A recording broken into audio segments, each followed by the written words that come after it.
So I'm going to talk about paediatric pelvic injuries. I'm not going to talk about sort of big pelvic injuries. I'm going to talk about the more common type of stuff that we see. And I picked this topic actually because, you know, we do see pelvic injuries in children, and often it's one of the things that I think everyone forgets about and doesn't often have a lot of teaching about. So hopefully this will be useful for you.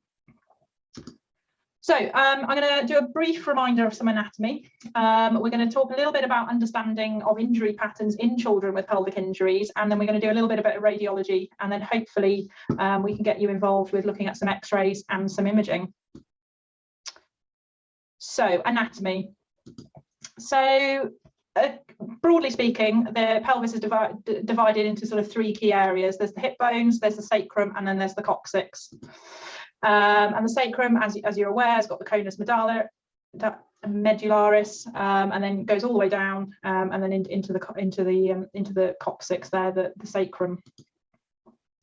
The coccyx has three parts, and you don't need to necessarily remember them, but it's just to be aware of sort of how they all relate. And I'm not going to talk about coccyx injuries today. I've never seen one in a child, but it is theoretically possible, you know, on a teenager who's landed on their coccyx.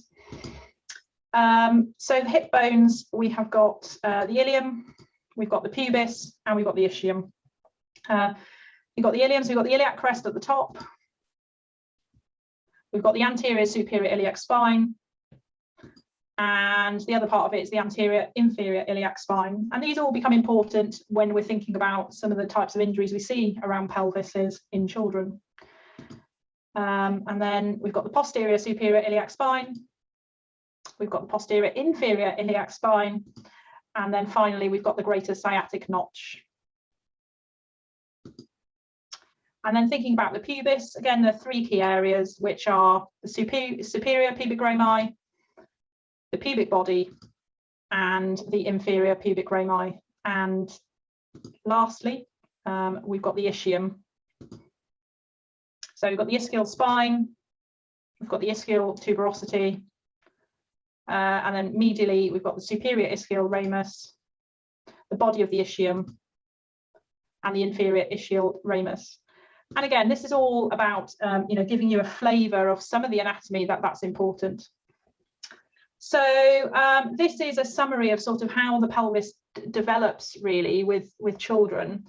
And it's amazing to think sort of in the first picture, you know, that there's very little actual pelvis there, and how it beautifully forms into, you know, to an adult pelvis that we see, or a near adult pelvis that we see in the fourth image. There's key things to think about. So you know, most of the sort of pelvis or the physes fuse sort of in that teenage, early sort of 20-year-old stage, which is why thinking about some of the injuries that we're going to talk about, why certain injuries happen you know, when we see them. Injury patterns. So the unicorn, which is obviously, as you all know, a mythical beast, you know, pelvic injuries, true severe pelvic injuries, you know, major trauma, are rare in children. They're about as rare as a unicorn, which is pretty rare. They do happen, but actually mostly what we see, so the big pelvic ring fractures, as I say, are very uncommon. They're high energy injuries, and, you know, Gareth's talk, you know, beautifully highlighted that actually in major trauma, you know, this will be very small numbers if anything.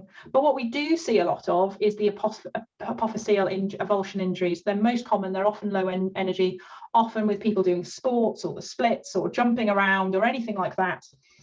And this, you know, is what we typically see. I always like to use the polo mint analogy about pelvic ring injuries. So, you know, if you've got a pelvic ring injury, which is why they're uncommon, you know, you've got to break both sides. It's very difficult if you get a polo mint, if you think of the pelvic ring as a polo mint, to break just one side without breaking the other side. And things to really think about is that pelvic ring injuries, you know, have a higher incidence of lateral compression injuries than in adult children tend to. They can, because of the way the bones are within the pelvis, have single bone pelvic ring fractures, which is unusual because the bones are quite elastic. And often because of the smaller vessels and the smaller size, actually you get a lot less hemorrhage. And this is what we're talking about, pelvic ring injuries. I know they're rare, but it's worth thinking about them and just being aware of the differences between adults and children. So generally more elastic bone, you can break one side of it, and the hemorrhage is going to be a lot less usually, particularly in smaller children, because the blood vessels are smaller. Acetabular fractures, they're common after the tridate closure. So the tridate cartilage is basically where the three parts of the hip bone, basically, or the pelvis, sorry, come together. So the ilium, the pubis, and the ischium. And the tridate cartilage is the cartilage through there. And this closes around, if I remember, around sort of 10 to 12 years, maybe a little bit later. And actually, if you get an injury within that area in a child, it can really impact growth, and that sort of makes sense if you think what is connected to that area. And often they don't need as much force to break them, particularly the younger they are, because they're inherently a little bit weaker while they're joining together. So apophyseal injuries are probably the most common pelvic injury that we see in the emergency department from the point of view of children. So we've got the ischial avulsions, so the ischium are the most common, and this is because it's hamstrings and your abductors. They're about over half. We've got the anterior inferior iliac spine, cause about 20% of the next because of your rectus femoris, and then the thoracic avulsion is the other 20%, and then the rest are pretty uncommon. And it's worth, thinking about, about this, and always thinking about, the limping child with a small, not a small child, who's limping, but thinking about, sort of the older children who are playing sports or doing things like this, about these apophyseal injuries. I was once taught and told that actually children, sort of 10, 11, 12, there isn't such a thing as groin strain in children, particularly in football. You need to be thinking about an apophyseal injury. And I remember when I was much more junior that I missed one of these. The management is quite straightforward, and we'll come on to that. But actually, you need to be thinking about these sort of injuries. And I know Gareth talked about, radiation of CT heads. If we are thinking of doing a pelvic X-ray, it is a lot of radiation to the area, so it's important, to its sensitive areas. The radiographers can mitigate some of that, but not all of it. So it is important that, when you're thinking about doing these X-rays, that you just let the parents know it is a lot of radiation, but it is important. Sabrina's just asking, is there any particular mechanism of injury? So typically with apophyseal injuries, it's usually jumping or doing the splits or playing football and tackling. So the leg is going out and rotating outwards or inwards with a bit of force. And that's usually what happens. Radiology. So this is a normal pelvic X-ray, and I would imagine lots of you have seen this before. This is a fully formed pelvis. And just thinking about, I borrowed this image from the radiologist about some of the pelvic X-ray anatomy, and I'm not going to dwell on this because you'll have access to the talks later and the presentation itself. But just thinking about sort of what some of these terms that we've talked about from an anatomical point of view, what they relate to on the X-ray. And whilst and thinking about again, some of the areas to review when you're approaching pelvic X-rays. So thinking about the sacroiliac joints, don't forget about the lumbar spine, looking at the iliac bone, looking and tracing around the pelvic ring and the obturator foramen. So the obturator foramen is the holes that are around the to the side of the pubic to the pubis and the pubic rami. Thinking about the acetabulum, and those tridate fractures or separations. Thinking about your avulsion fractures, which we'll come on to, I'm sure, and then obviously not applicable to children, but neck of femur fractures or femoral dislocations or something like that, and thinking about that. And again, I think this is a brilliant image, particularly when we're talking about apophyseal injuries, about where the muscle's attached, and this will help explain what muscle has pulled the apophyseal injury off. So again, the radiologist is a brilliant website. They've done these images, and worth exploring and having a little look. So it's quiz time. So I'm happy for it to go into the chat. I'm happy with it to go into Menti. I don't really mind. The code again, so if you put menti.com and the code, and essentially I'm just asking you, what does the X-ray show? So for those looking at the screen, you can probably zoom in a bit, but actually if you're looking on a device or a tablet or something like that, you'll be able to zoom in on the image anyway. So what does this X-ray show? So the one thing I'm not talking about in this talk, and I've left it out, and it will probably be a talk elsewhere about sort of the limping child. I'm not talking about SUFIs. I'm not talking about the other sort of pelvic injuries you've got. I'm just mostly talking about sort of sort of apophyseal injuries, and we've touched upon sort of other types of pelvic injuries. So this isn't a SUFI, no. Let's have a look. So let me come on to the next slide. So this, let's see.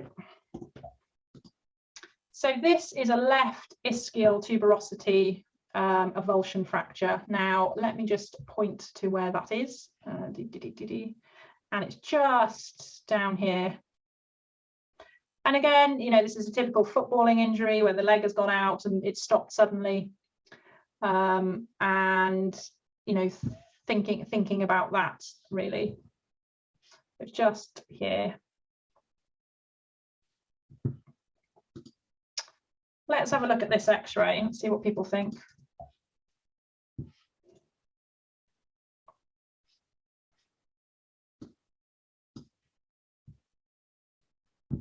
So again, if I say this is a right-sided injury, that will probably help focus the mind.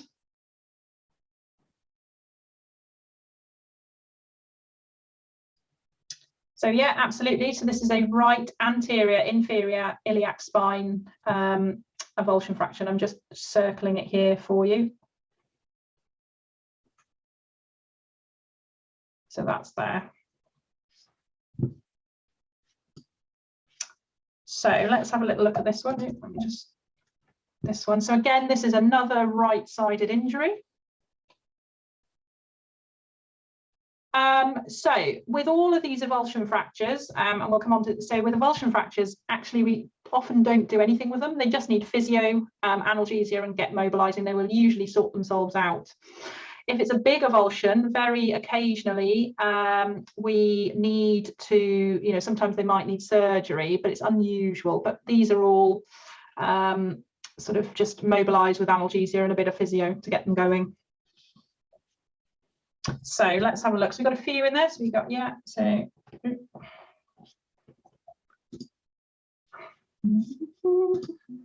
So yeah, so this is a right ACIS avulsion. You can just see it here.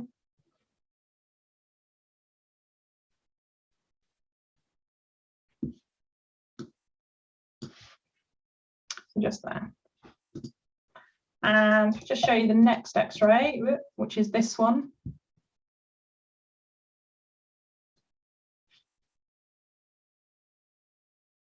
And I've managed to completely forget where this injury is, and I wrote the talk. So we'll have a look now together, but I'm open to suggestions.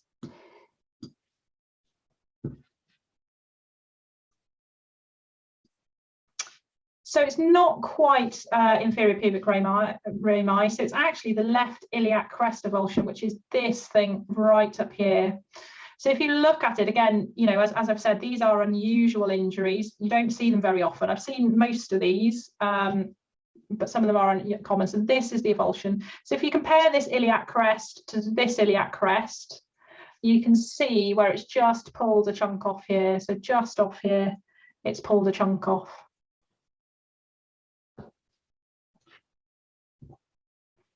And the last one really is this X-ray. So this isn't the last image, but this is an open book X-ray.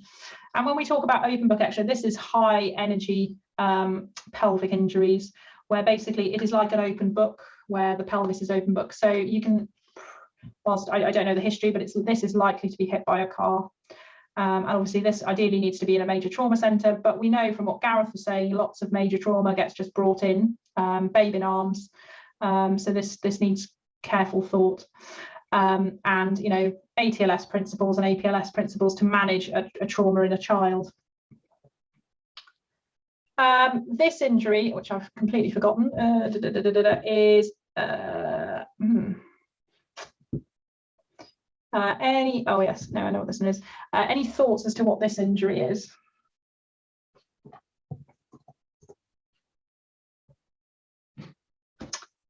So it's nearly, yeah, so something's definitely going on that left side, isn't it? So this is a left, yeah, so as you say, Lisa, Mahmood, Sam, there is something definitely going on this left side. So this actually, would you believe, is a pubic ring fracture, an inferior. So it's just down here where it's gone. Again, a very unusual injury. Don't see this very often, and there's possibly a little bit of symphysis disruption there. And again, this might need some careful thought from our orthopaedic colleagues, depending on the mechanism. More than likely, a bit like in adults when you get pubic rami fractures, this will probably be managed in a conservative way, as in analgesia and get going. What about this one? Any thoughts here? It's a left-sided injury, just to help you out in the audience. And again, this is typically, they will have landed on the left side. They will have fallen and landed directly on the left side.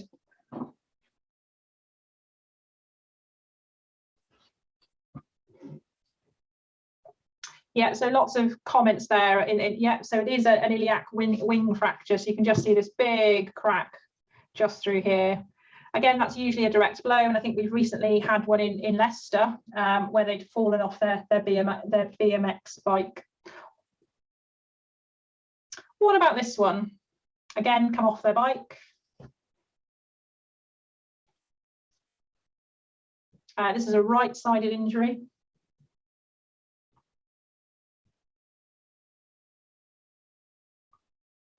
Yeah, well done, Mahmood. Yeah, so that's an iliac crest sort of fracture again. Something's not going on right here.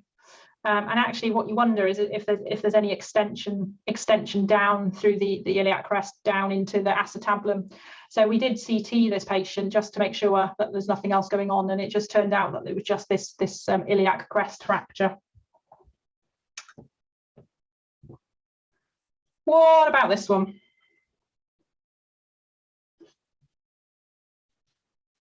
Yeah, so lots of big fractures going on here. So we've got a fracture through the right iliac crest, as you can see. You've got the acetabulums looking a bit smushed, and definitely there's something going on here. So again, this is likely to be a road traffic accident. Most of us will probably never see this in our career. This is an X-ray I've got from the States, but you know, just thinking about our pelvic anatomy and what we need to do really. What about this one?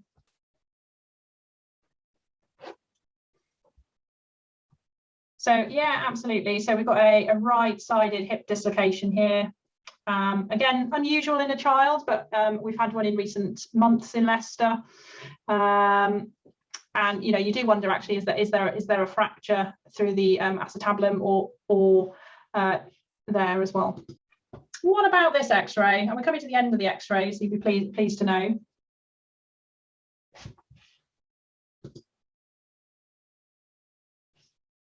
So we've got one comment. Any more? So this is probably the least common apophyseal injury that you'll see in a child, and as one of our audience have said, this is the fracture. So this is an avulsion fracture of the left lesser trochanter. It's an unusual fracture. Again, this is likely to be done when the leg is either internally or externally rotated, still straight, and often sort of running or being tackled. Now, let me just, here we are. So this is the last X-ray. And again, this, you know, goes back to thinking about when you're looking at the pelvic anatomy and you're checking that side out, you know, what could be going on here?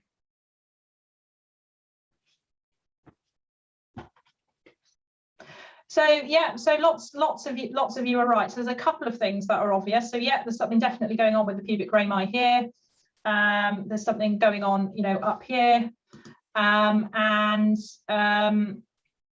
there is the other thing to look here, just up here, is that there is actually a sacral fracture, which you can just see on this CT scan here. So unusual injury, but reminds us to think about